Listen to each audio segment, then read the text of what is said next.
So economic growth. Economic growth is all about.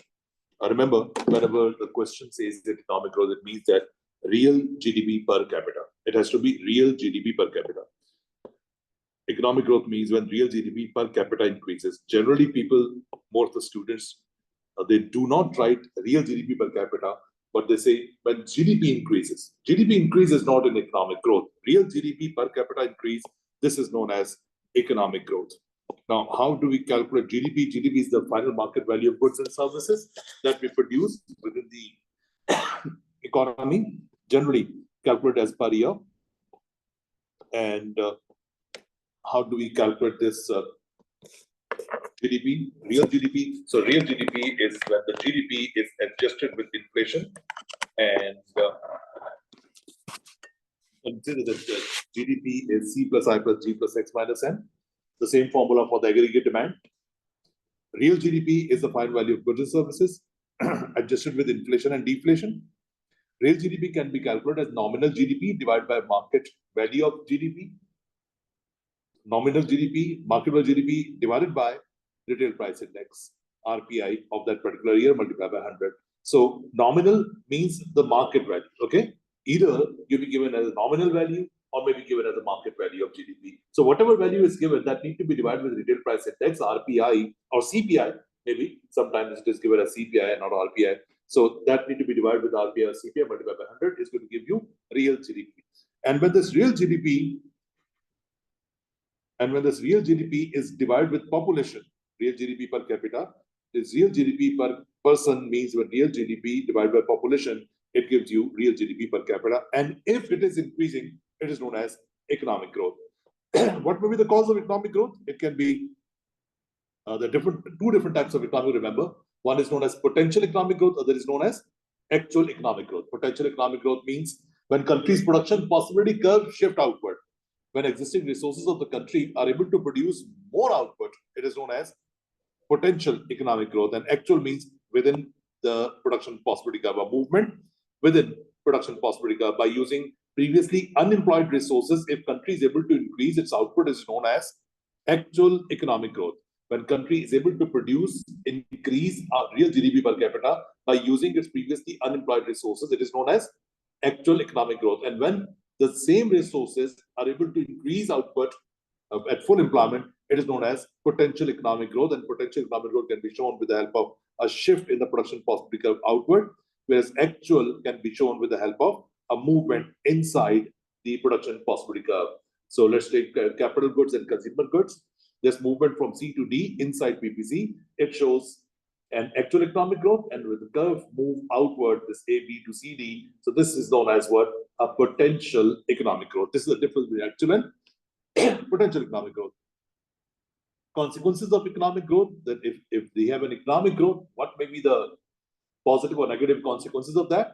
So there are several benefits. It improves living standard because it increases the quality of goods, it increases the employment, reduces the price, and more wealth, more income, that improves the quality of life, more variety of goods, there'll be more employment opportunities, there'll be higher wage rate because there'll be more demand for the labor, because labor demand is derived demand.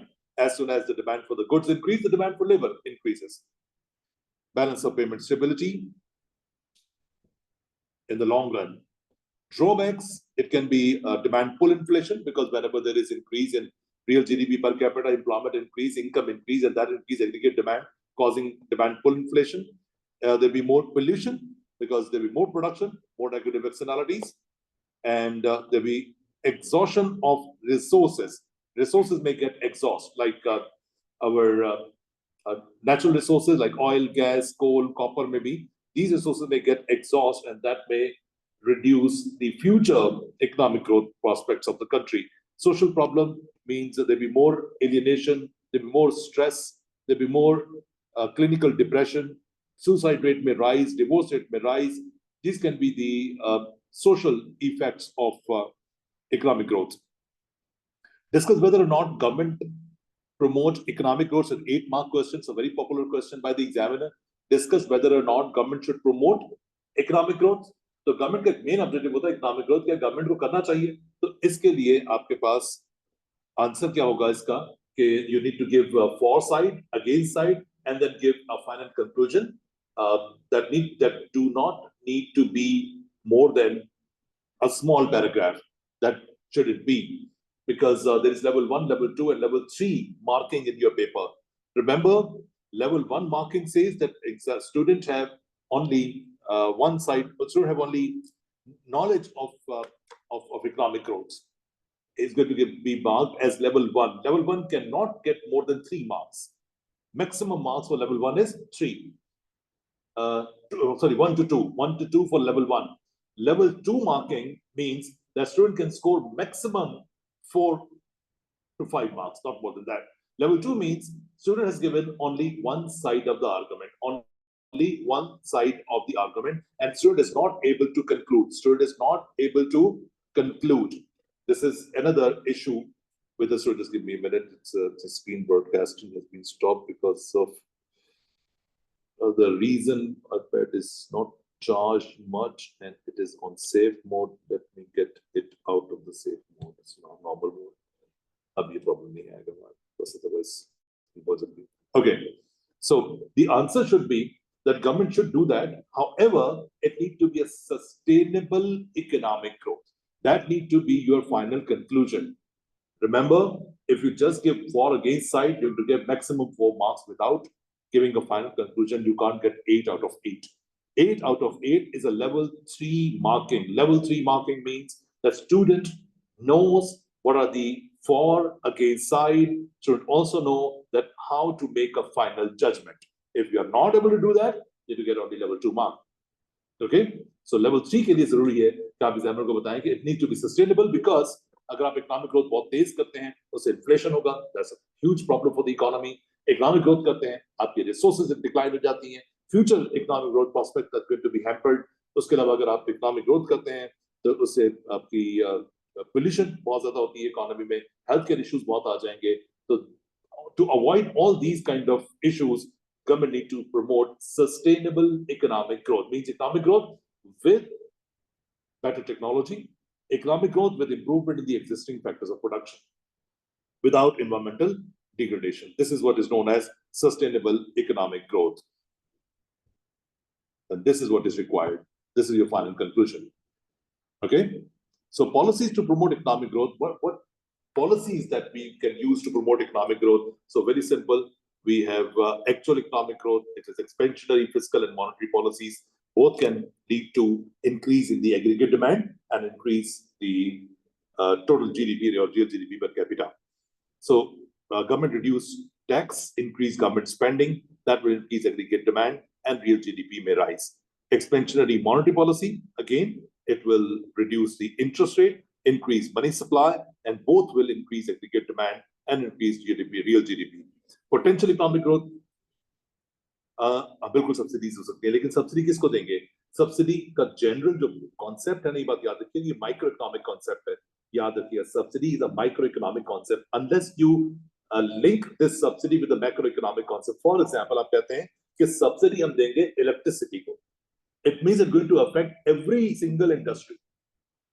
Generally subsidy हम कहते हैं, subsidy देते हैं wheat producer को, तो खाली wheat producer को subsidy देने से मसला हल नहीं होगा, हमारा इकोनॉमिक ग्रोथ अचीव नहीं होती. अगर आप मैक्रो इकोनॉमी में सब्सिडी देंगे तो आपको मेंशन करना पड़ेगा कि आप किस चीज को सब्सिडाइज कर रहे हैं. ऑयल को सब्सिडाइज कर दें, इंपोर्ट ऑफ मशीन्स को टैक्स फ्री कर दें, it's another subsidy, you know. तो आपको मेंशन करना पड़ेगा वहां पे आप किस सब्सिडी की बात कर रहे हैं, अदरवाइज एग्जामिनर इसको मार्क नहीं करेगा. वो कहेगा कि माइक्रो इकोनॉमिक कॉन्सेप्ट है, मैक्रो इकोनॉमी में कहां पर आ गया. ठीक है, I hope everybody understand. I hope everyone understand, huh? So you can send any of your query, any of your questions, anything that you would like me to explain you detail. तो आप मुझे message कर सकते हैं. Chats are on. Potential economic growth का मतलब है supply side policies, and remember the supply side policies are only effective in the long run. Short run में supply side policy effective नहीं होती. दूसरी बात, supply side policies are mostly effective for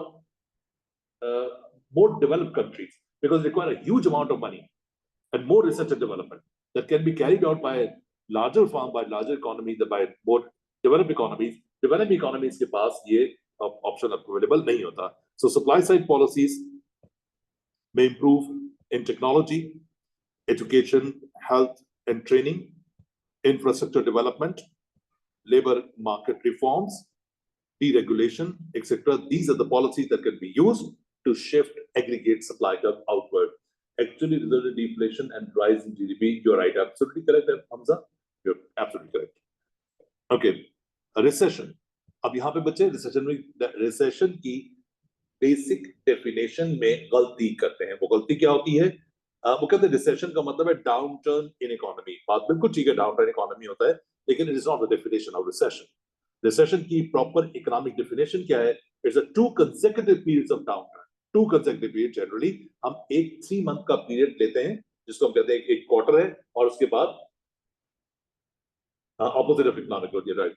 उसके बाद हम कहते हैं कि ये 2 दफा ऐसा हो गया, यानी कि 3 month में आपका डाउन टर्न आया और नेक्स्ट 3 month में भी डाउन टर्न है. 2 consecutive period of time 3 months के होते हैं जनरली. ठीक है, हम इसको कहते हैं कि इकोनॉमिक ग्रोथ या फिर रिसेशन आ जाएगा. इकोनॉमिक ग्रोथ फॉल कर जाती है, real GDP per capita fall करता है, लोअर इनकम होती है, हायर अनएम्प्लॉयमेंट होती है, नेगेटिव इकोनॉमिक ग्रोथ होती है. So this what is your definition of recession. Question आपके पास एक और आता है, draw a diagram to show effects of expansionary policy on inflation and employment. एक और सवाल आता है कि what are the tools of fiscal policy. एक और सवाल आता है what are the tools of monetary policy. 2 marks का सवाल आता है. ठीक है, why fiscal and monetary policies are known as demand side policies. ठीक है, ये सारे 2 नंबर एक सवाल है. तो मैं सिर्फ अभी टाइम शॉर्ट होने की वजह से, हाँ बिल्कुल सही कह रहे हैं, टाइम शॉर्ट होने की वजह से मैं आपको नहीं दे रहा भी करने के लिए, बिकॉज अदरवाइज हमारा टाइम शॉर्ट भी लग जाएगा. तो simple, draw diagram to show effect of expansionary policy on inflation, unemployment. ठीक है, तो इन्फ्लेशन अनएम्प्लॉयमेंट पे करने के लिए we draw the aggregate demand supply diagram, AS AD.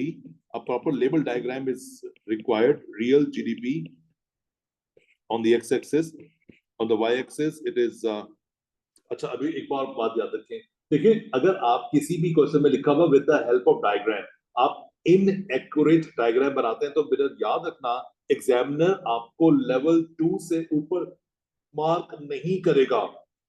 मेरी बात दोबारा गौर सुने, मेरी बात दोबारा गौर से सुने. लेवल 2 मार्किंग, सुनिएगा मेरी बात. ठीक है, अभी हमारी वर्कशॉप आ रही है, उस वर्कशॉप में will do extensive practice of diagrams and formulas. क्योंकि प्रॉब्लम है क्वेश्चन में लिखा हुआ था with the help of diagram, और बच्चा डायग्राम गलत बनाता है. अब जब आप डायग्राम गलत बनाओगे, एग्जामिनर आपको लेवल 2 से ऊपर मार्किंग नहीं दे सकता. यानी अगर 8 मार्क का क्वेश्चन है तो लेवल 2 मार्किंग मैक्सिमम 5 नंबर पे जाएगी, नॉट मोर देन 5. समझ बात आपको? 8 यानी कि 5 आउट ऑफ 8 आपकी लेवल 2. यानी कि आपने बहुत अच्छा आंसर लिखा है और आपकी डायग्राम में कुछ भी गलती है, एक भी गलती हुई, मेरी बात बेटा गौर से सुनना, एग्जामिनर को आपकी कंप्लीट डायग्राम चाहिए विद ऑल लेबलिंग. आपने कोई एक लेबल भी छोड़ दिया ना बेटा, तो आपकी diagram will not be considered as correct. अब आप आगे कुछ भी लिख दें, आप आगे कुछ भी लिख दें, एग्जामिनर आपको लेवल 2 से ऊपर मार्किंग नहीं देगा.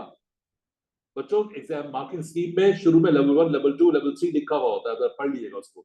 ठीक है, मार्क्स स्कीम देखते हैं, उसमें लिखा हो लेवल 1, लेवल 2, लेवल 3, देखिएगा, पढ़िएगा उसको, उसके बारे में क्या लिखा हुआ है. तो लेवल 3 मार्किंग डायग्राम वाले क्वेश्चन में उस वक्त आपको मिलेंगी जिसमें कि 8 आउट ऑफ 8 मार्क्स मिल सकते हैं आपको. वो सिर्फ उस वक्त मिलेगी अगर आपकी डायग्राम करेक्ट हुई तो. इन अवर कमिंग अप जो हमारी वर्कशॉप है, उसमें we'll do an extensive practice of all the diagrams, micro and macro both, so that you do not make any mistake in your exam. ठीक है, we'll try our best कि आपको इतनी practice करवा के भेजें कि आप एक भी गलती ना करें. तो this is what equilibrium, price and the output. So this is what charges for the workshop. At the moment it is 50% off, that is 4,000 rupees only.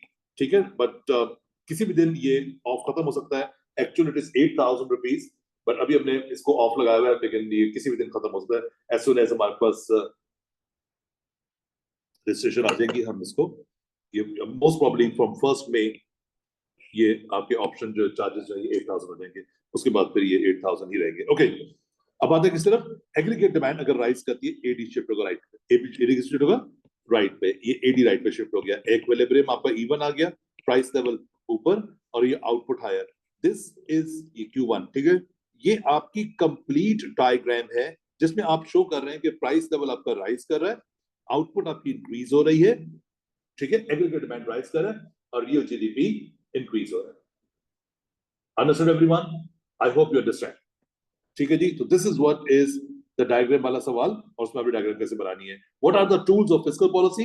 It is taxes and government spending. What are the tools of monetary policy? It is interest rate and money supply. Why fiscal and monetary policies are known as demand side policies? Because these policies influence aggregate demand only. These policies influence what? The aggregate demand only. So that is why these policies are known as demand side policy. I hope you understand. This is what is economic growth. I hope you understand economic growth क्या होता है, ठीक है। अब आते हैं next topic तरफ। Inflation rise हो जाएगा बेटा, डिमांड पुल इन्फ्लेशन हो जाएगा, डिमांड पुल इन्फ्लेशन हो जाएगा इसकी वजह से। नेक्स्ट टॉपिक इज अब आते हैं इन्फ्लेशन की तरफ। Inflation, let me see that where is inflation, O level inflation, mark करना पड़ेगा, बहुत खराब मार्क है, O level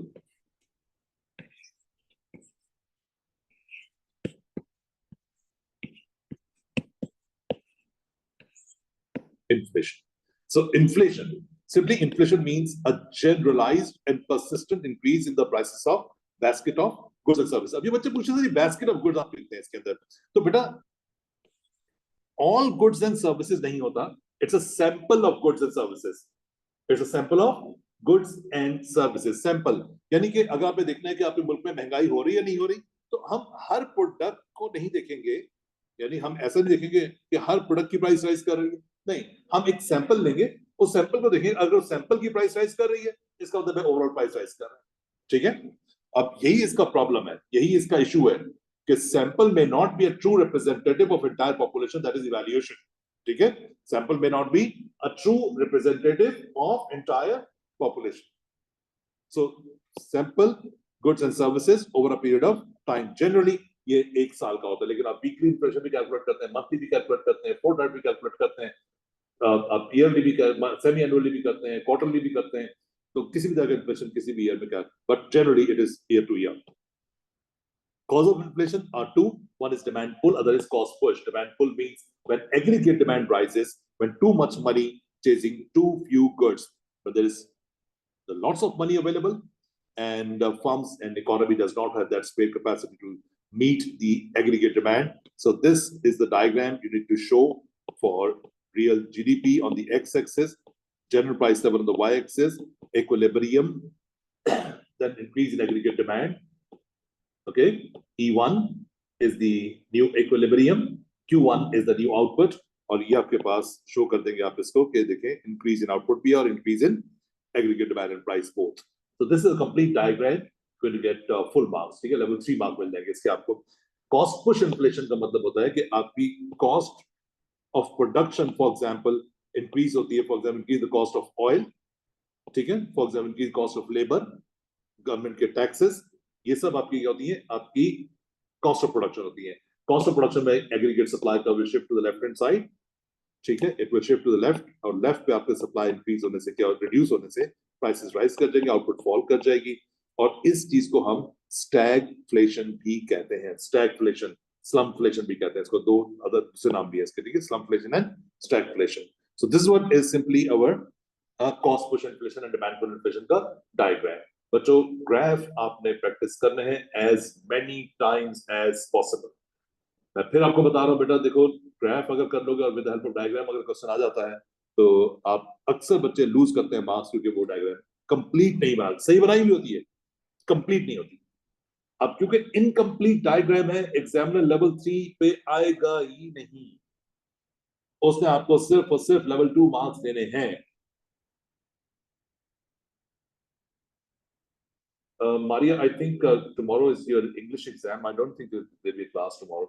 but I'll discuss in the group later in the evening, okay? Aggregate demand is the total demand of goods and services in an economy for a period of time, which is C plus I plus G plus X minus M. याद रखिएगा, ठीक है? G is government spending, I is investment, C is consumption, X export, and M is import. And aggregate demand covered slopes downward from left to right. We take general price level on the y-axis, and अगर ऐसा तो it's good that we'll have a class then. Okay, so this is what is the diagram. Aggregate supply is all total supply of goods and services in an economy. Real GDP on the x-axis, general price level on the y-axis, and an aggregate supply curve is upward sloping. It increases the price. Long run, हाँ, ये थोड़ा सा गड़बड़ वाला चीज है. इसको समझ लीजिएगा बहुत ध्यान से कि जब लॉन्ग रन आपके पास आएगा तो ये आपके पास इस तरह का शेप बनता है long run aggregate supply curve का. अब ये एग्रीगेट सप्लाई कर्व आपने याद रखना है क्योंकि क्वेश्चन में आता है कि एग्रीगेट डिमांड राइज हो रही है, इकोनॉमिक ग्रोथ है, and there is no increase in inflation. अब अगर हम नॉर्मल डायग्राम बनाते हैं तो उसमें इन्फ्लेशन हो जाता है. In this diagram there will not be any inflation.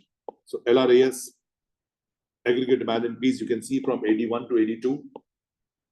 ठीक है, equilibrium will move from E1 to E2. Price will stay the same. P1 is equal to P2. तो aggregate demand के increase होने से हमेशा inflation नहीं होता. बात समझ में आ रही? Aggregate demand के increase होने से हमेशा inflation नहीं होता.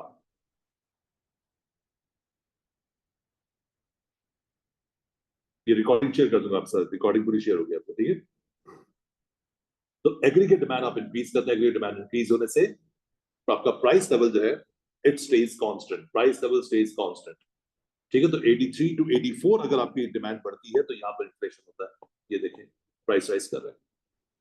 बात आई समझ में? सवाल आपके पास ये आएगा कि डिस्कस वेदर और not increase in aggregate demand always increases inflation. अब यहाँ पे आपके पास अगर ये वाला ग्राफ आपको नहीं आता तो फिर आपके लिए मसला है, फिर आपके लिए बहुत बड़ा मसला, आप नहीं कर पाएंगे, ठीक है? एक और सप्लाई कर्व होता है, इसको मोनेटरिस्ट या न्यू क्लासिकल कहते हैं, ठीक है? एज सच ये एग्रीगेट डिमांड सप्लाई कर्व्स हमारे सिलेबस में नहीं. ये पता नहीं, आई डोंट नो, कि हमने बहुत दफा एग्जामिनर को कहा है कि सीआई को बहुत रिक्वेस्ट भेजिए कि या तो आप इसको सिलेबस में डाल दें. सिलेबस में नहीं है, बुक में डायग्राम बनी हुई है. आप बुक खोलें, बुक के अंदर डायग्राम बनी हुई है तो, और सिलेबस खोलें, उसमें कहीं कोई जिक्र ही नहीं है एग्रीगेट सप्लाई कर्व का, एग्रीगेट डिमांड कर्व का. तो अगर सिलेबस में जिक्र नहीं है तो क्वेश्चन नहीं आ सकता इसके ऊपर. क्वेश्चन नहीं आ सकता इस पर. लेकिन जब आप इकोनॉमिक ग्रोथ बताएंगे, अब फिस्कल मॉनेटरी पॉलिसी का इफेक्ट बताएंगे, तो कैसे बताएंगे बगैर एग्रीगेट डिमांड सप्लाई? हो ही नहीं सकता, कर ही नहीं सकते. बट सिलेबस में नहीं है तो हम ये एक्सपेक्ट नहीं करते एग्जामिनर आपसे डिफरेंस पूछेगा कि जी Keynesian long run aggregate supply curve and monetarist long run aggregate supply curve क्या होता है. तो यार ये डिफरेंस तो नहीं पूछ सकता examiner. It is not the part of syllabus. It is not the part of the syllabus. However, examiner may ask you about that if aggregate demand increase, will there be inflation or not? ठीक है? अब ये vertical supply curve है, मोनेटरिस्ट याद रखेंगे, ये vertical part of the supply curve, this vertical part of supply curve, it shows full employment. What does show? Full employment. और ये जो लॉन्ग रन सप्लाई का वर्टिकल है, ये क्या शो करता है? ये शो करता है फुल एम्प्लॉयमेंट, ठीक है? ये फुल में एक्स पे लिखा हुआ है. ओके बच्चों, so this is the two different shapes of long run aggregate supply curve. National income equilibrium किसको कहते हैं? When aggregate demand equal to aggregate supply. ये आपका ADAS इक्वल आ गया. हमने कहा जी क्या हो गया? बस नेशनल इनकम इक्विलिब्रियम आ गया, ठीक है? जब डिमांड एग्रीगेट सप्लाई के बराबर हो, आप कहते हैं नेशनल इनकम इक्विलिब्रियम में है. मेजरमेंट ऑफ इन्फ्लेशन, अब ये बहुत ही एक समझ ले कि MCQs के हवाले से बात करूं मैं तो इंतहाई इंपॉर्टेंट टॉपिक है, और स्ट्रक्चर के साथ बात करूं तो उसमें भी इंतहाई इंपॉर्टेंट टॉपिक है कि इन्फ्लेशन को मेजर कैसे करते हैं, कैलकुलेट कैसे करते हैं कि ये 3% है, 4 है, 10 है, 20. ये मेजरमेंट ऑफ इन्फ्लेशन किस तरह से होती है, ठीक है? स्टेप्स आपने याद रखना. स्टेप नंबर 1, अब ये स्टेप रट्टा लगा लेना बेटा, रट के जाना है एग्जाम में. क्योंकि अगर ये आपको याद नहीं हुआ ना तो आप समझे आप ये वाला क्वेश्चन नहीं कर सकते. So take a basket of goods, सबसे पहले सैंपल लेंगे, फिर उस सैंपल की प्राइस को ऑब्जर्व करेंगे, कैलकुलेट कंज्यूमर प्राइस इंडेक्स, ठीक है, CPI, a number that shows changes in consumer price, current year price upon base year price in 200. ठीक है, this is the second step. Base year क्या होता है? Any year in the past in which prices are stable. Base year is any year in the past in which prices are stable. उसको base year कहते हैं. Definition आ सकती है, बिल्कुल 2 number की definition बिल्कुल आ सकती है, 1 नंबर की definition आ सकती है किसमें? Structure question आपके data response में. ठीक है? So this is the base year any year in the past in which prices are constant. Then assign weight. अब यहाँ पे एक और मसला है weight का, अक्सर बच्चे गड़बड़ करते हैं. Weightage. तो भाई वेटेज क्या होता है कि हर प्रोडक्ट की प्राइस के इंक्रीज होने से सेम इंपैक्ट नहीं आता. ठीक है, हर प्रोडक्ट के प्राइस इंक्रीज सेम इंपैक्ट नहीं आएगा. लेट्स सपोज अगर हम बात करते हैं कार की प्राइस इंक्रीज होगी, लेट्स सपोज 20%. ठीक है, and there is bread, and bread price increase by let's suppose 3%. So what will have a larger effect on the rate of inflation? It is bread. It is bread. Why? Car in Karachi, for example, there are only 11 cars per thousand of population. मतलब 1.1% कराची के पास गाड़ी है, 1.1% के पास बस. आप इसको अगर हम बहुत एक्सट्रीम पे 2% के पास होगी, चले हम और मैक्सिमम 5% के पास होगी. ठीक है, 5% बस गाड़ी है. तो गाड़ी की प्राइस अगर 20% बढ़ती है तो कितने कितने लोगों को अफेक्ट होगा? Only 5%. 95% are not going to have any effect of increased price of the cars.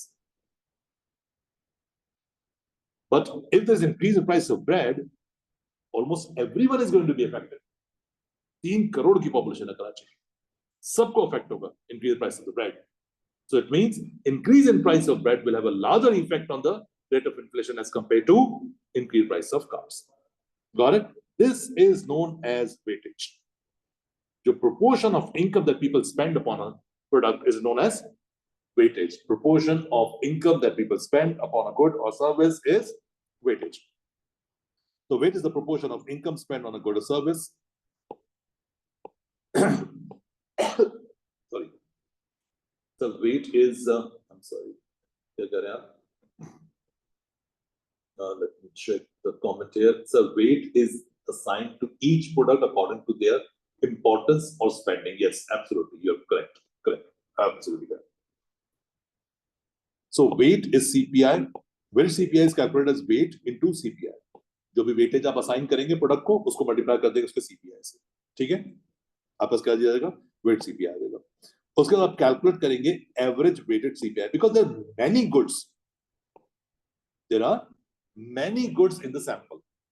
तो किसी एक प्रोडक्ट की बेस पे तो हम नहीं कह सकते इन्फ्लेशन है ना, तो उन सारी प्रोडक्ट्स का एवरेज निकाल लो. वो एवरेज आपको बताएगा कि वेदर प्राइसेस आर राइजिंग और फॉलिंग और स्टेबल. ठीक है, तो एवरेज. अब एवरेज का फॉर्मूला थोड़ा सा डिफरेंट है. जनरली हम एवरेज का फॉर्मूला कहते हैं, एवरेज कैसे कैलकुलेट करते हैं? Sum of values upon number of values. This is a simple method of calculation of average. लेकिन यहां पर प्रॉब्लम ये है कि वेटेड एवरेज है, इट्स नॉट ओनली एवरेज. तो वेटेड एवरेज का फॉर्मूला थोड़ा सा डिफरेंट है. Sum of weighted CPI divide by sum of weight multiply by sum of weight. ठीक है, अब कंपेयर करेंगे इसको from the previous year CPI. Previous year CPI, previous year का सीपीआई क्या है आपके पास? उसको current year minus previous year upon previous year into 100. This is going to give you the rate of inflation. ठीक है जनाब, ये था आपके पास स्टेप नंबर 1 2 3 4 5 6. ये 6 स्टेप फॉलो करेंगे तो इन्फ्लेशन कैलकुलेट हो जाएगा. ठीक है, अब इसका एग्जांपल देखते हैं. एक example, measurement of inflation. Consumer price index, a number of 100 show करता है आपको change the general price level. CPI current year price upon base year price in 200 होता है.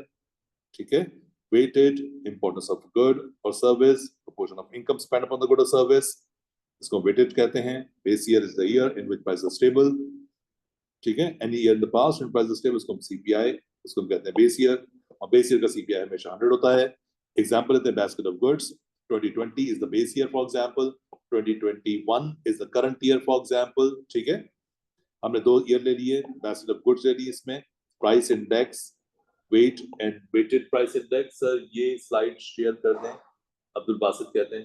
Abdul Basit, okay, I share. Sir आपकी वर्कशॉप कब स्टार्ट होगी? Zohib, workshop will be starting from, just give me a minute, let me check that.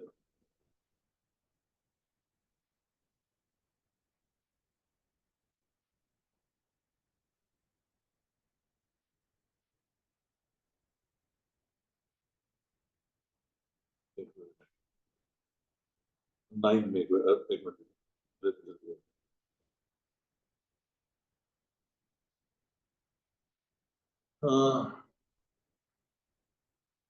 Ji, mock is the part of the workshop.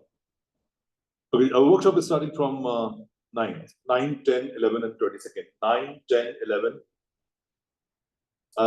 You can do it at SKH, you can do it at user, and you can do it directly with the person जो कि मैंने group में भेजा हुआ है, आपको उससे direct contact कर सकते हैं, ठीक है? आप किसी भी कांटेक्ट कर सकते हैं, आप आपकी मर्जी, जहां पे आप इजीली पे कर सकें आप वहां पे रजिस्ट्रेशन करवा लें इसकी, ठीक है? एनीहाउ, तो याद है बास्केट ऑफ गुड्स हमने लिया, प्राइस ले लिए, ठीक है? Food and drink for example, अभी गौर से समझना बेटा इसको। अच्छा, बस बता दो बेटा, जनरली ये पूरा टेबल आपको एग्जाम में बनाने के लिए नहीं आता, ये अच्छी बात है इसकी, बड़े बड़ी कॉम्प्लेक्स चीज है, ठीक है? लेकिन ये स्टेप्स आ सकते हैं, वो आपको मिसिंग फिगर दे सकता है, कोई वैल्यू दे सकता है और पूछ सकते हैं बाकी वैल्यू निकालें इसकी। तो we take basket of goods, food and drink, transport, household, cell phone. अब food and drink for example इसकी प्राइस है 10, ट्रांसपोर्ट की प्राइस फॉर एग्जाम्पल है $50, और हाउस होल्ड यानी कि आपके जो घर का सामान है, ग्रोसरी वगैरह सब कुछ, वो आता है $1,000 का। और सेल फोन ये आपका $500 का, फॉर एग्जाम्पल।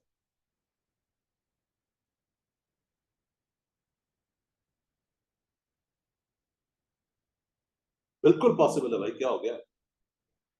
देखो, वर्कशॉप का मकसद ये होता है कि लास्ट मोमेंट पे प्रिपरेशन करवा दिया है, बच्चों को एक्सटेंसिव काम करवाया जाए, रिटन वर्क करवाया जाए, उनसे उनको लिखने की आदत पड़ जाए, उनकी ग्राफ की एक्यूरेसी आ जाए, उनकी कैलकुलेशन की एक्यूरेसी आ जाए, उनको लेवल 1, लेवल 2, लेवल 3 मार्किंग समझ में आ जाए, उन्हें आपकी क्या नाम है, नॉलेज अंडरस्टैंडिंग एनालिसिस इवैल्यूएशन वगैरह में डिफरेंस समझ में आ जाए, डिफरेंट टाइप ऑफ क्वेश्चन जो इंपॉर्टेंट क्वेश्चन है वो क्लास में कर रहे हैं, ताकि एग्जाम वाले दिन उन्हें कोई परेशानी ना हो। ये सिर्फ इसलिए रखी जाती है। लेकिन अगर आप घर पे प्रैक्टिस कर सकते हैं, पढ़ सकते हैं, खुद से काम कर सकते हैं, तो बिल्कुल आपका एहसास है, कोई मसला नहीं है। लेकिन उसके लिए घर पे पढ़ना जरूरी है,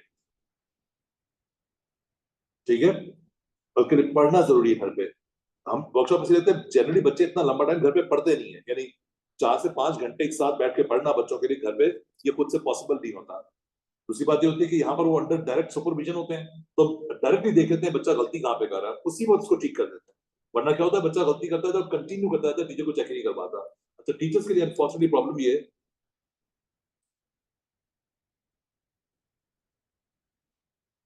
मारिया खुद से ना पढ़े और खाली वर्कशॉप पे आ जाए तो ये भी कुछ नहीं हो सकता ना, मतलब ऐसे सवाल ना करे ना, जो आपको ऑब्वियस आंसर पता है आपके, कि आपने खुद से पढ़ना है, खुद से पढ़े बगैर तो कुछ भी नहीं कर सकता। भाई मैं पढ़ा सकता हूँ आपको, लेकिन काम तो आप करेंगे ना, वर्कशॉप में आप आएंगे तो क्या मैं थोड़ी काम करूंगा, आप खुद काम करेंगे यहाँ पे।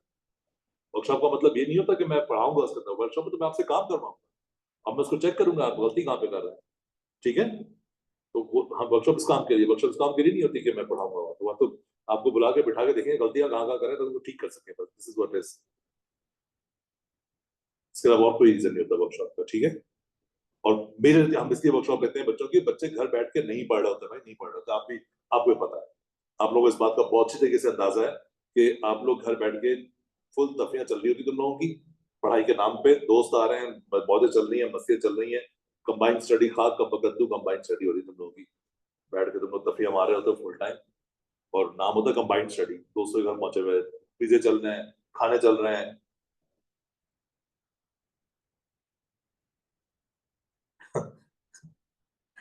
हाँ, करो करो बेटा, तुम्हें सबसे आगे खड़ा करेंगे, उसके बाद फिर तुम्हारा तराना बनाएंगे, ए राहे हक के शहीदो, वफा की तस्वीरों, फिर हम तुम्हारे ऊपर फूल चढ़ाए करता हूँ।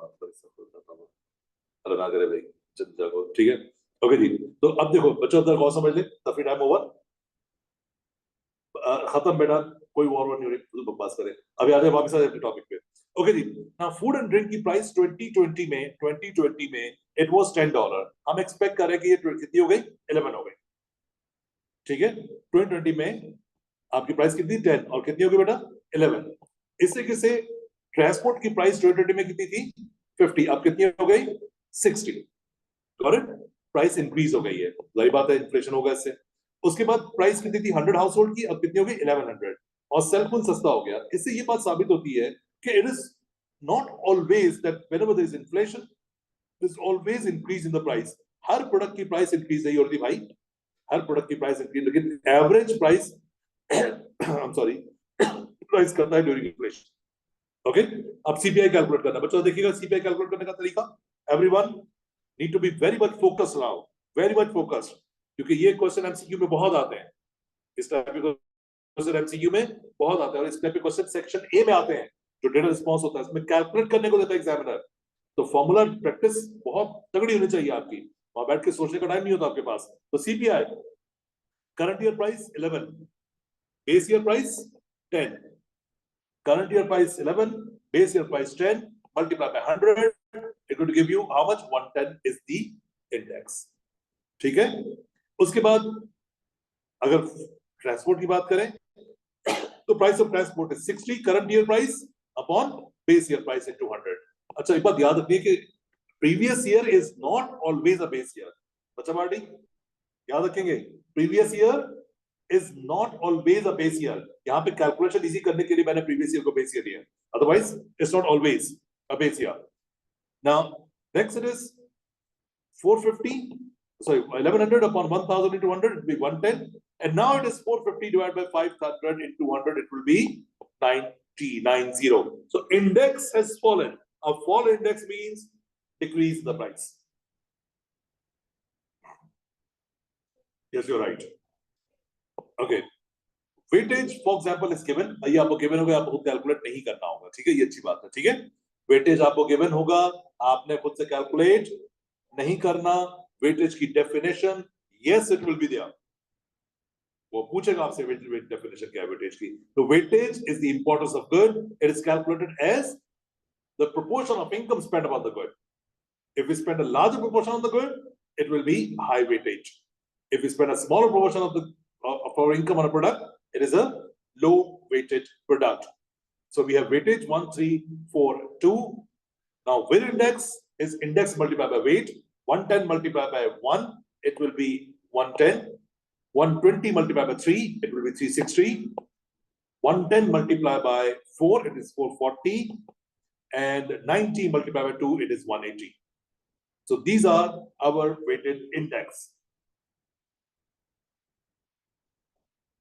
No, no idea, no, that won't be the question, नहीं आएगा ये। ठीक है, वो आपसे सिर्फ ये पूछेगा कि वेटेज होता क्या है, बस, इसके अलावा आपसे कैलकुलेशन नहीं पूछेगा वो आपको। ठीक है, वो नहीं पूछेगा, बस कंफर्म हो गया, डन हो गया, इस पे फर्दर बात नहीं करनी है। अब आपको निकाल, अभी इतने सारे आपके पास इंडेक्स आ गए है ना, बहुत सारे इंडेक्स हैं, तो अब प्राइस कितना राइज कर रहा है, इसके लिए आपको एवरेज निकालना पड़ेगा। एवरेज कैसे निकालते हैं, फॉर्मूला मैंने बताया था, एवरेज का, average is sum of weighted index divided by sum of weight। Average weighted index, sum of weighted index upon summation of weight। तो sum of weighted index करते हैं हम, ये कितना आ रहा है 1090। ठीक है, इन सब वैल्यूज का सम कितना आ रहा है 1090, और वेट कितना सम आ रहा है, वेट का सम इज 10। तो 1090 divide by 10, it will be 109। ठीक है, base year is a year in which prices are stable, मतलब बेस ईयर का इंडेक्स कितना होगा 100। अब कितना हो गया 109 आया, कितना परसेंट इंक्रीज हुआ, it has increase by only 9%। So 9% is the rate of inflation। 109 minus 100 upon 109, 100 into 100 कितना आ जाएगा बस 9%। This is what is the percentage का जो फॉर्मूला होता है, new minus old upon old into 100। So 109 is a new value, ठीक है, of the current year, और बेस ईयर का सीपीआई कितना था 100 था, तो current year upon base, current year minus the previous year divide by the previous year into 100। ठीक है, रेट ऑफ इन्फ्लेशन कैलकुलेट करने में बेस ईयर नहीं आता, सीपीआई कैलकुलेट करने में बेस ईयर आता है, याद रखना इसको। बेस ईयर कैलकुलेट करने में प्रीवियस ईयर आता है, it's not the base year. सही। अब आते हैं इसकी फर्दर एग्जांपल की तरफ। You are given with year CPI inflation, ठीक है। ईयर आपका 2001, 2002, 2003, 2004। Your CPI is 236, 245, 250, 270 and 250. ये आपके पास डिफरेंट ईयर्स हैं। अब आई वुड लाइक एवरीवन कि आप लोग फटाफट जरा कैलकुलेटर निकालें, मोबाइल पे निकाल लें, कैलकुलेटर निकाल लें और जरा कैलकुलेट करें। याद रखें 2000 का इन्फ्लेशन, ईयर 2000 का इन्फ्लेशन कैलकुलेट नहीं हो सकता। उसकी वजह क्या है कि हमारे पास क्या चाहिए होता है, current year CPI minus previous year, base year नहीं होता, ठीक है। Minus previous year CPI into 100। तो 2000 से पहले वाला सीपीआई आपको गिवन नहीं है, इसका मतलब है 2000 का इन्फ्लेशन आप कैलकुलेट नहीं कर सकते। अब शाबाश कैलकुलेट करें इसको, शाबाश फटाफट। Rate of inflation is CPI of the current year minus CPI of the previous year upon CPI of the previous year into 100, ठीक है। यानी कि due minus old upon old into 100, ठीक है। नो 100। अच्छा, लाइबा कहती है कि सर ये आ गया बस कितना 3 पॉइंट कितना पता है, मैंने बताया 3.81। जरा चेक कर लो भी सब बच्चे, 3.81 आ रहा है, कैलकुलेट करो जरा।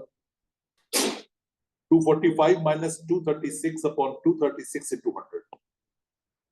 245 minus 236 upon 236 into 100, 3.8। Yes it is, शाबाश, very good Laiba, Maria super, शाबाश बेटा, वेरी गुड। कैलकुलेट कर दिया आपने, कैलकुलेट कर लिया।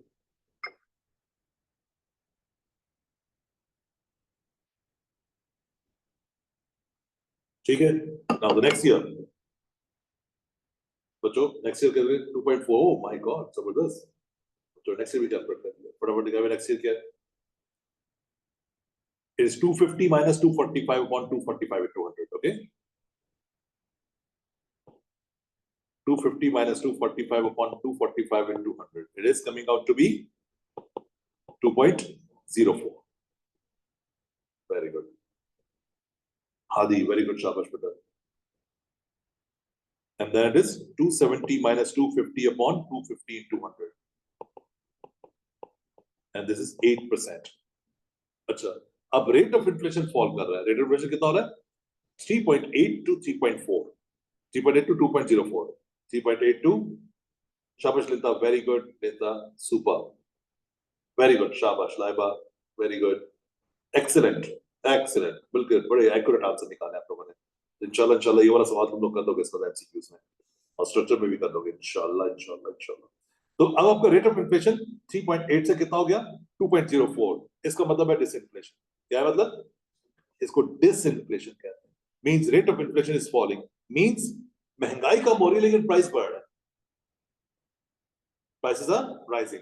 They were rising previously by 3.8% and now increasing by 2.4%. So prices are rising. As far as your percentage of inflation is positive, the prices are rising. And as far as percentage is negative, prices are falling. Negative percentage में fall करेगा। जब तक positive percentage है, prices are rising. Now 2.404 से कितना हो गया 8% increase हो गया। This is known as reflation. Disinflation when rate of inflation fall, reflation when the rate of inflation increase, and then it is minus 7.4. This is deflation. ठीक है। अक्सर बच्चे कंफ्यूज होते हैं, जब रेट ऑफ इन्फ्लेशन फॉल करता है बच्चा लिखता है कि सर डिफ्लेशन हो गया, तो भाई ये डिफ्लेशन नहीं होता, ठीक है। Deflation is only occur when there is a negative percentage of inflation.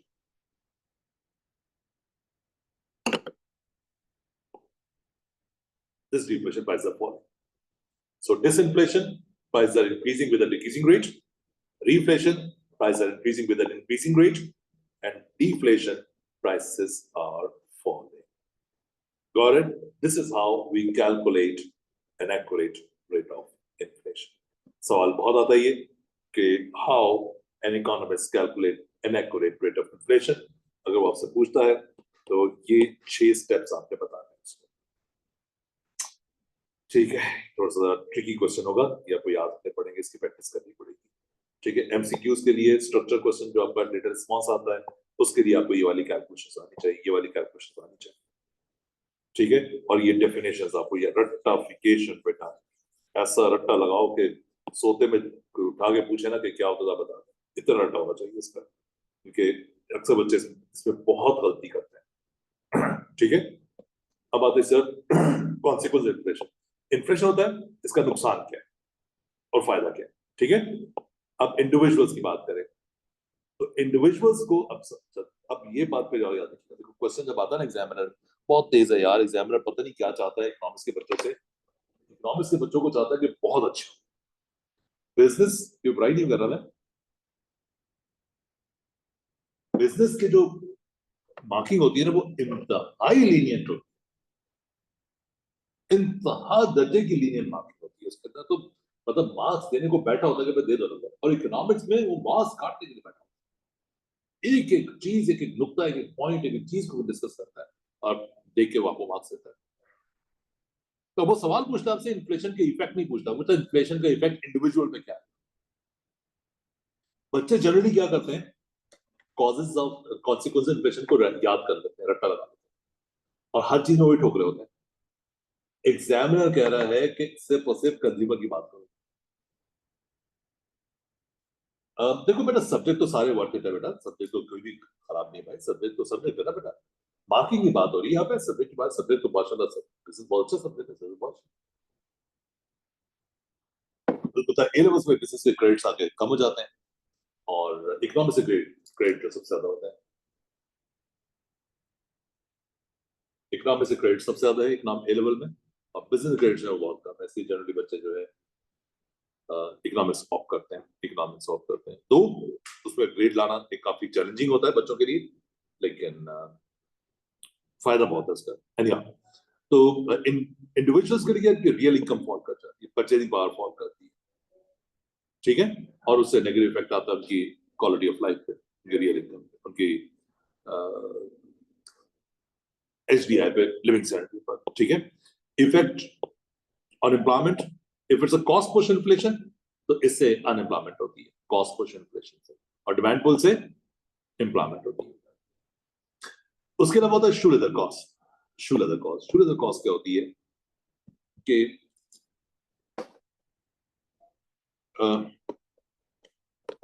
It is, let's say इस तरह से देखिए, there's more frequent visits of bank, more frequent visits to the investment companies, क्योंकि देखो इन्फ्लेशन हो रहा है, आपकी रियल इनकम कम हो रही होगी, तो everyone will try to get higher real income, everyone will try to get higher income, और उसके लिए उन्हें बार बार विजिट्स करने पड़ते हैं। उन विजिट्स करने में जो कॉस्ट आती है उसको कहते हैं क्या चीज, ये शू लेदर कॉस्ट। ठीक है, more frequent visits to the bank and investment companies. ठीक है, इससे क्या होती है, कॉस्ट राइज करती है, investment more profitable to increase the real return. Menu cost. Menu cost is about the cost of changes in the price list, especially in the restaurants.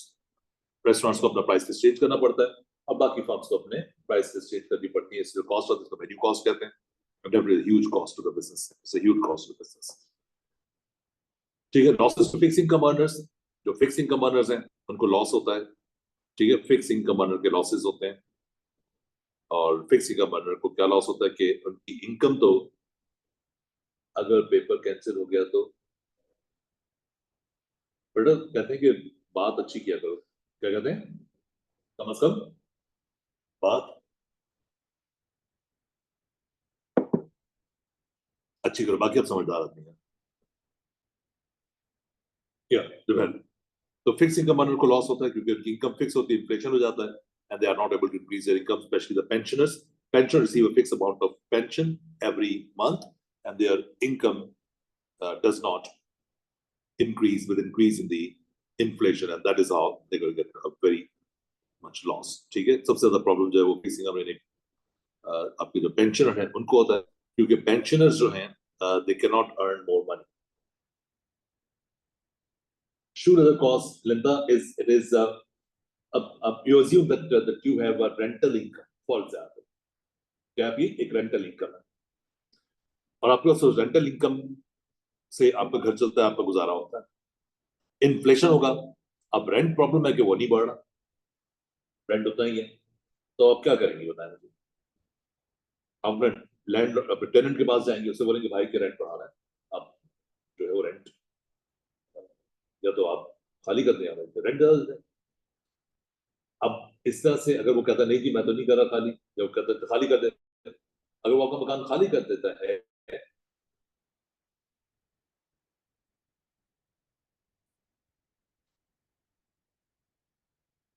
अच्छा फजूल बातें कम करो। अगर वो खाली कर देता है तो आपको नए टेनेंट को रेंट पे देने से पहले उस पर काफी खर्चा करना पड़ेगा अपने मकान पे, सही ना, उसका पूरा व्हाइट वॉश और मेंटेनेंस सारी करके भी देखना, कॉस्ट आ गई, आ गई ना कॉस्ट। ऐसी कॉस्ट को हम कहते हैं क्या है, शू लेदर कॉस्ट। तो इन्फ्लेशन में अपना रियल रिटर्न, अपने इनकम को बढ़ाने के लिए जो मेहनत करनी पड़ती है इन्वेस्टर्स को, इंडिविजुअल्स को, उसे हम कहते हैं क्या है, shoe leather cost. This is very simple example, I hope you understand. ठीक है। और सबसे ज्यादा प्रॉब्लम जो आता है कोई, वो आता है फिक्स इनकम अर्नर, कि बेचारे इनके पास कोई और सोर्स ऑफ इनकम होती नहीं है, बूढ़े हो चुके होते हैं, ज्यादा काम कर नहीं सकते। ठीक है। Balance of payment problem, balance of payment problem during inflation, हमारे exports become expensive and imports become relatively cheaper.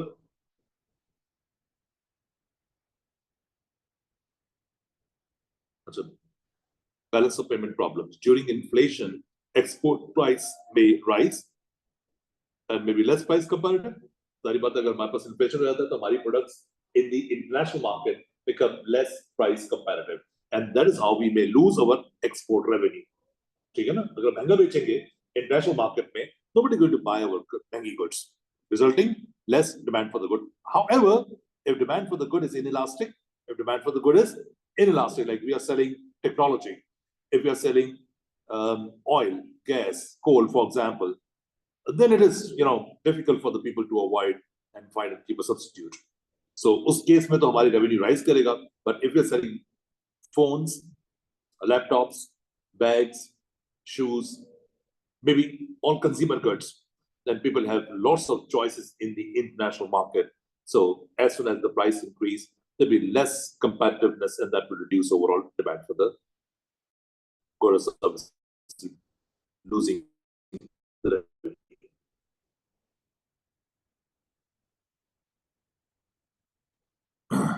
Okay, so this is what is a balance of payment problem. At the same time, the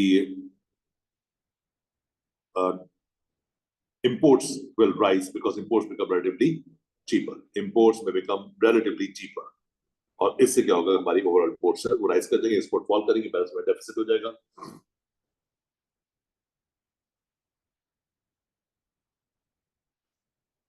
उसके अलावा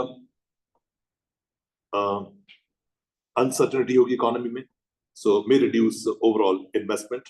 जैसे economy में inflation ज्यादा होता है तो आप इन्वेस्टर्स जो हैं, they may leave the country, they may leave and find some other investment opportunities in other countries, and this is what people may have uncertainty. Lenders may get worse off because the one who give money as loan, the real value will fall in the future and they're going to lose, and borrowers going to get more benefit because they have to pay off a less amount of money. For example, आपने पैसे लेके किसी से बोरो करके आपने apartment purchase कर लिया, apartment की वैल्यू, बेटा बाद में बात करेंगे इस पे, अभी काम की बात करें सिर्फ may get better off, people may get borrower may get better off. For example, आपने एक अपार्टमेंट खरीद लिया, ठीक है, पैसे लेके उधार लेके, अब अपार्टमेंट की वैल्यू इन्फ्लेशन की वजह से बढ़ गई, अपार्टमेंट की वैल्यू इन्फ्लेशन की वजह से इंक्रीज हो गई, तो यू गोइंग टू गेट, अगर आप इस तरह की बातें कंटिन्यू करेंगे जो कि टॉपिक से रिलेटेड नहीं है, सब्जेक्ट से रिलेटेड नहीं है, तो मैं आपको क्लास से निकाल दूंगा, ठीक है, तो जरा ध्यान से बात कीजिए आप। काम की बात करें सिर्फ टाइम पे, टाइम शॉर्ट है बेटा, टाइम दूसरा तो हम तफरीह करते हैं, बात करते हैं, लेकिन अभी टाइम नहीं है ना, ख्याल रखो थोड़ा सा इसका। तो हाँ, बात इसी करते हैं हम कि बोरोवर्स जो है दे गेट बेटर ऑफ। अब आपने लोन दिया, लोन लेके आप 1 करोड़ रुपए का लोन लिया, अपार्टमेंट ले लिया, इन्फ्लेशन की वजह से अपार्टमेंट वैल्यू हो गई 1 करोड़। अब आपने लोन कितना वापस करना है, 1 करोड़। बहुत ज्यादा 10 लाख रुपए दे देंगे, आप इंटरेस्ट दे देंगे। अब 1.5 करोड़ रुपए का अपार्टमेंट हो चुका है, बैठ रहा, फायदा हो गया, बोरोवर को फायदा हो गया और लेंडर को नुकसान हो गया, क्योंकि लेंडर अगर खुद परचेज कर लेता वो अपार्टमेंट, फायदा हो जाता उसे। अगर आपने पैसे किसी को धार दिया, खुद खरीद लेते तो आपका अपार्टमेंट 1.5 करोड़ का हो जाता है, फायदा था आपको इसमें। ठीक है, तो ये कुछ लेंडर एंड बोरोवर्स के बेनिफिट्स। सेवर्स को लॉस होता है, पैसे सेव कर लिए, कैश आपने सेव कर लिया, कैश सेव कर लिया भाई, तो वैल्यू कम हो जाती है। Policies to control inflation, inflation को कंट्रोल करने के लिए पॉलिसीज कौन कौन सी हैं? तो very simple, these policies are demand side policies and supply side policies, and these policies include different types of policies. मैं थोड़ा सा आपको policies to reduce inflation, policies to reduce inflation, अब ये नोट कर लेना अपने पास बेटा, policies to reduce inflation। सबसे पहले आपको ये पता होना चाहिए कि cost push या demand pull। if it is a cost push inflation, बच्चों जरा गौर से इतना समझना इसको बेटा, cost push inflation है, cost push inflation को reduce करने के लिए आपको सप्लाई साइड पॉलिसी चाहिए। बेटा याद रखना इस चीज को, देखो क्वेश्चन में एग्जामिनर मेंशन नहीं करता एंड ही एक्सपेक्ट कि स्टूडेंट मेंशन करेगा कि इन्फ्लेशन की जो पॉलिसी है वो ये देखना पड़ेगा टाइप ऑफ इन्फ्लेशन कौन सा है। ठीक है, we can not have all type of policies for all type of inflation, तो डिफरेंट टाइप ऑफ इन्फ्लेशन के लिए different type of policy use करेंगे। ठीक है, सप्लाई साइड एक पॉलिसी आपकी, ठीक है, सप्लाई साइड पॉलिसी क्या करती है, एग्रीगेट सप्लाई को इंक्रीज कर देगी, इससे आपका इन्फ्लेशन कम हो जाएगा। ठीक है, और and if it is a demand pull inflation, demand pull inflation, इसमें डिमांड बढ़ रही होगी, तो शॉर्ट रन में we use contractionary fiscal policy and monetary policy. Yes, very good, शाबाश। ठीक है, और लॉन्ग रन में again it is a supply side policy. Short run में लिखना आप क्या यूज करेंगे, डिमांड साइड पॉलिसी यूज करेंगे, और लॉन्ग रन में सप्लाई साइड पॉलिसी यूज करेंगे। तो इसका मतलब है कॉस्ट पुश इन्फ्लेशन कंट्रोल करना is more difficult for the government as compare to demand pull inflation. Demand pull inflation control करने के लिए आपने सिर्फ एग्रीगेट डिमांड को रिड्यूस करना। ठीक है, अच्छा अब ये सवाल देखने कुछ पास पेपर के क्वेश्चन है।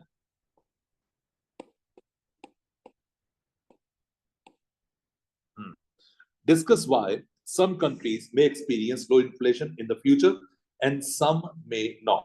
कुछ कंट्रीज का इन्फ्लेशन ज्यादा होता है एंड कुछ कंट्रीज जो है वो कम इन्फ्लेशन करती हैं, एक्सपीरियंस करती हैं, ऐसा क्यों होता है? ठीक है, बस दोबारा देखें, why some countries may experience lower inflation in the future and some may not। अब वो बच्चा पार्टी सबके सब सुन लो जरा, ये सबके सब सुन लो। मुझे अक्सर आप लोगों की जो है ना हमाकतें नजर आती है क्वेश्चन करते हुए, और आपने कुछ फॉर्मेट बनाया है अपने दिमाग में कि भाई अगर क्वेश्चन आ गया किसका, डिस्कस वाला, तो इसमें ड्रॉबैक्स और बेनिफिट लिखना है। ये पक्का बच्चों ने पैटर्न बनाया होता है। तो ये क्वेश्चन मैंने इसलिए दिया कि भाई इसमें लिखो जरा ड्रॉबैक एंड बेनिफिट, है कोई?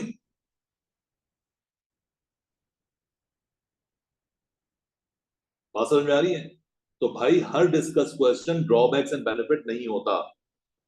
अब ये जरा दिमाग में बिठा लो, you need to do a lots of practice of these kind of questions, you need to do a lots of practice these kind of questions. ठीक है, तो वर्कशॉप रखने का एक रीजन ये भी होता है कि हम इस टाइप के क्वेश्चन जो कि डिफरेंट आते हैं, जिसमें ड्रॉबैक्स एंड बेनिफिट नहीं होते, हम वो वाले क्वेश्चन बच्चों को देते हैं कि भाई ये भी करो, ताकि उसको पता चले कि अच्छा ये भी क्वेश्चन आ सकता है। वरना एग्जाम में जाता है बोलते यार ये तो सर ने तो बताया था ड्रॉबैक्स एंड बेनिफिट्स, इस क्वेश्चन में ड्रॉबैक बेनिफिट तो है ही नहीं, तो कैसे लिखे आंसर इसका?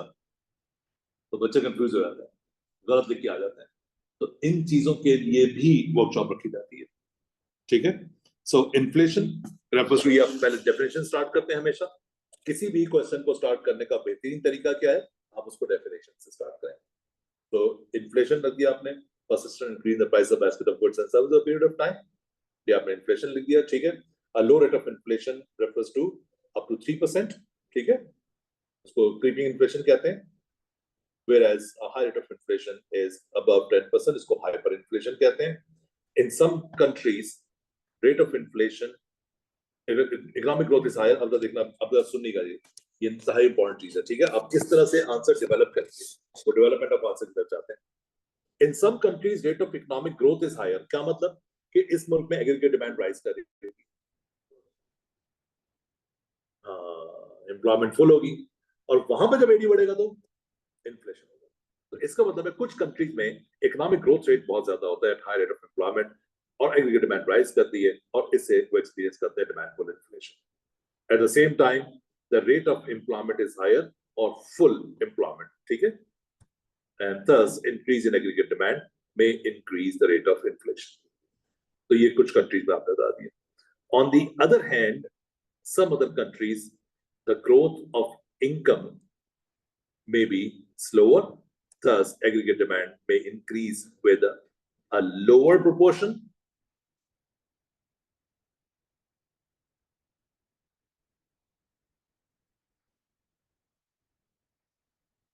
अच्छा एक मिनट में देखता हूँ इसको क्या कह रहे हैं. On the other hand, some other countries, अच्छा अब यहाँ पे एक और चीज गलती बच्चे क्या करते हैं, अब उसने पूछा कि इन्फ्लेशन रेट लो है, डिफ्लेशन नहीं है. जरा क्वेश्चन देखो, experience lower rate of inflation, बच्चा क्या करता है गलती, they do right deflation, they do right what, deflation. तो भाई वो डिफ्लेशन नहीं पूछ रहा आपसे, ठीक है, क्या पूछ रहा आपसे, इन्फ्लेशन. तो on the other hand, in some countries the growth of income may be slower, thus aggregate demand may increase with a lower proportion. As a result, inflation increase with a slower rate. ठीक है, the government may implement contractionary fiscal and monetary policy. ये भी हो सकता है कि एक मुल्क में गवर्नमेंट ने फिस्कल मॉनेटरी पॉलिसी अप्लाई किए एंड उस एप्लीकेशन की वजह से वहां पे इन्फ्लेशन कम है, और दूसरी कंट्री में गवर्नमेंट ने फिस्कल मॉनेटरी पॉलिसी यूज नहीं की जिसकी वजह से उनका रेट ऑफ इन्फ्लेशन हायर है. ये भी एक रीजन हो सकता है. Those are some other countries. Thus, inflation may increase slower due to high rate of unemployment. Underdeveloped country में inflation कम होगी.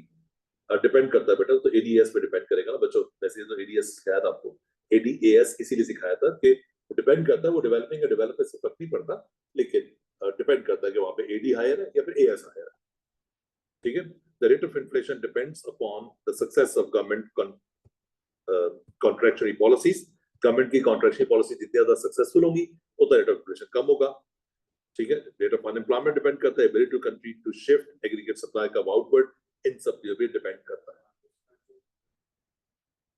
Market structure, micro economics.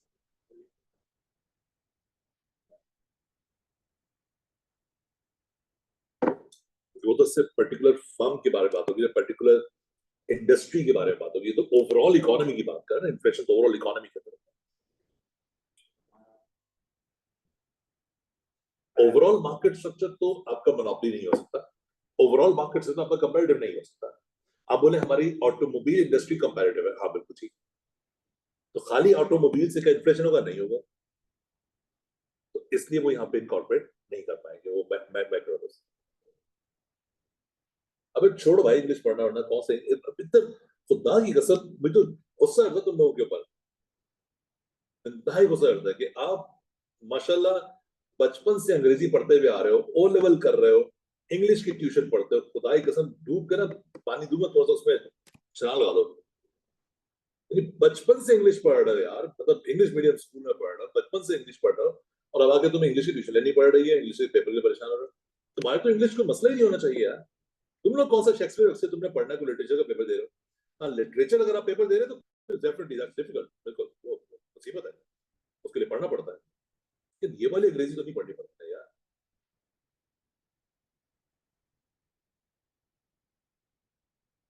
अबे बस कर दो यार, बस कर दो, बस कर दो, फजूल की बात है ना, करवा देती करवा दी तुम लोगों से. Okay, consequence of deflation. अब यहाँ पे सवाल डिफ्लेशन का आता है. अच्छा बच्चे डिफ्लेशन अक्सर मिस कर जाते हैं, बच्चे डिफ्लेशन को रिवाइज नहीं करते, ये बहुत बड़ी गलती करते हैं बच्चे. बच्चे डिफ्लेशन को रिवाइज नहीं करते. तो कॉन्सिक्वेंस ऑफ डिफ्लेशन, बिल्कुल, अब प्राइसेस कम होते हैं, करेंसी की वैल्यू बढ़ती है, प्राइसेस कम होते हैं, करेंसी की वैल्यू बढ़ती है. तो डिफ्लेशन का मतलब होता है कॉस्ट. अब डिफ्लेशन से अनएम्प्लॉयमेंट होती है, क्यों? अगर प्राइसेस कम हो रहे हैं,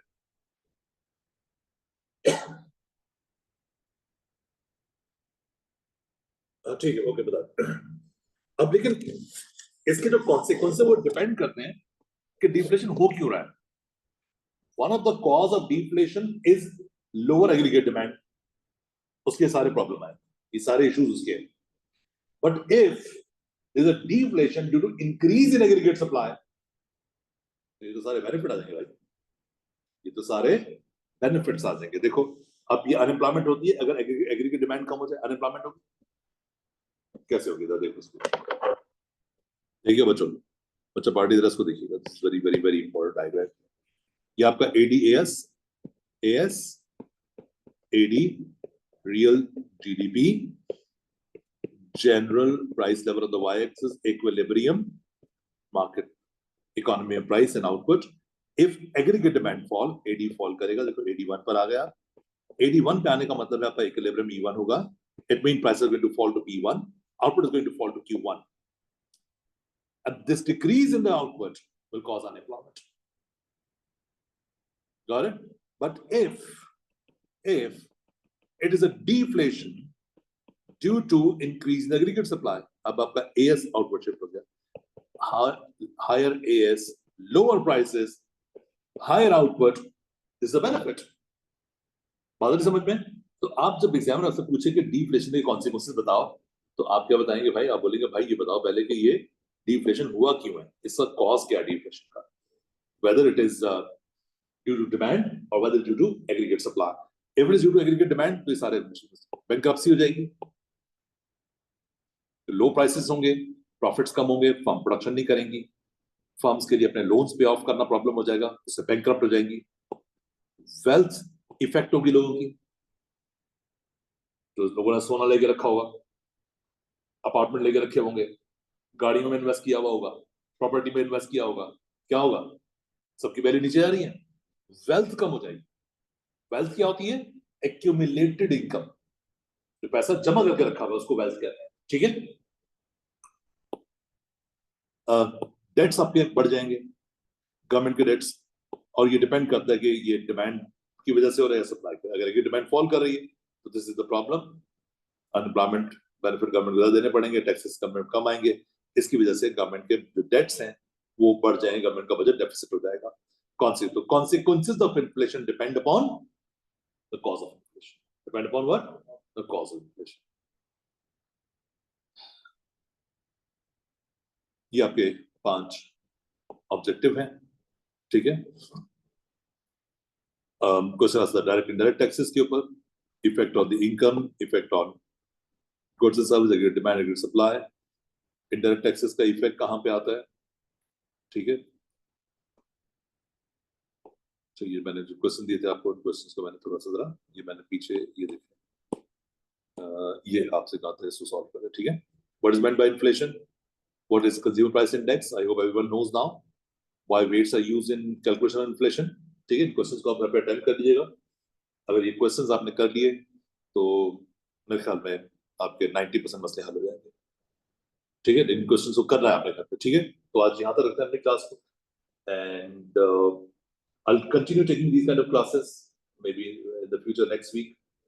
Continue class रहेगी हमारी, ठीक है, online, because you people are busy in different workshops and different exams coming up. तो classes आपकी continue रहेंगी, क्लास में कोई गैप नहीं आएगा, और अगर आप नहीं आ सकते क्लास में तो आप रिकॉर्डिंग देख लेंगे, लेकिन क्लासेस कंटिन्यू रहेंगी, ठीक है बच्चों? टेक केयर आप लोगों से, अल्लाह हाफिज़।